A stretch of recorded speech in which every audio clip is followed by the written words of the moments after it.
So yan, magandang araw mga boss. Dito sa video ipapakita ko sa inyo yung kagandahan dito sa Tsinghua-no, dito sa bansang Hong Kong. So ito yung pwede mong joggingan at ito yung pwedeng bike lane o talagang bike lane. Ayan, may nagbabike. So iikot natin yung camera. Ganito kaganda yung area na to, napakaganda. Ayan, ayan, may dumadaan pa na maliit lang na ferry. So ito yung pundasyon ng kanyang tulay sa ibabaw. So napakatinding bakal, napakalaki, napakakapal. So napakaganda. So dito tayo nagja-jogging pag may time kasi napakaganda at napaka-fresh ng hangin. So ayan na yung tulay, linampasan na natin sa ating paglalakad. At dito tayo nga sa pababa na to. Napakaganda, napakalinis tingnan ng lugar na to. Kaso nakakapagod pag ikaw ay magja-jogging. Kasi papunta ron ay pataas at papunta rito sa banda rito ay pababa. So ayan. So lilipat tayo, dito tayo sa bike lane. So ayan. So ayan, pababa na nga tayo ngayon. Nakakapagod lang. Galing tayo sa taas mag-jogging, pataas kanina. So ito na tayo pababa. Ito pa rin yung paikot. Lampas tayo doon kanina sa malayo na yan, yung tulay, yung building na yan. Pero hindi tayo nakarating sa building mismo. So ito yung daanan pag-jogging, napakalinis. At ito yung sa tabi yung dagat. Napakalinis, ng ganda ng gilid, yung pundasyon, yung mga design na bato, lahat.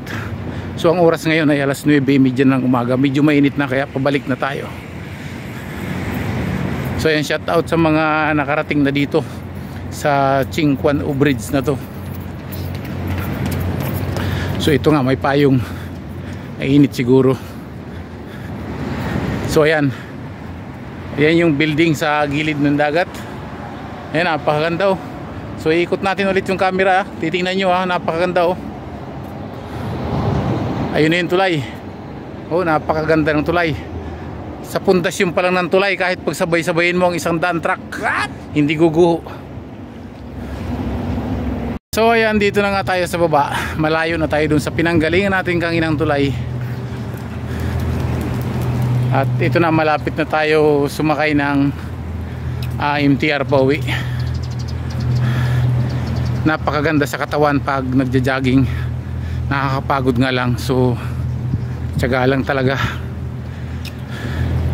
Pag dito ka naman nagja-jogging sa ganitong lugar, napakaganda, napakalinis, walang sagabal.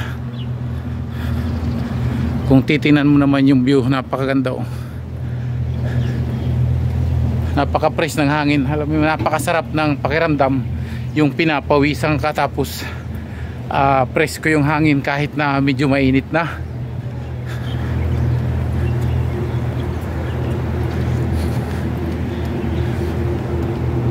Ayun, ang pinanggalingan ko, napakalayo ng tulay na yun.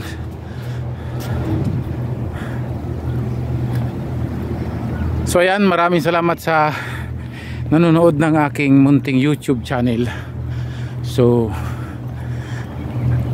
sana wag kayong magsawang manood kahit na minsan lang tayo makapag-upload ng mga videos kasi busy tayo sa ating trabaho. So maraming salamat, i-share nyo na lang kung gusto nyo po i-share. At para mapanood naman ang iba yung kagandahan dito sa Tsinghua-no Bridge. Ayan. Thank you at hanggang dito na lang. Next video po tayo. Maraming salamat sa lahat.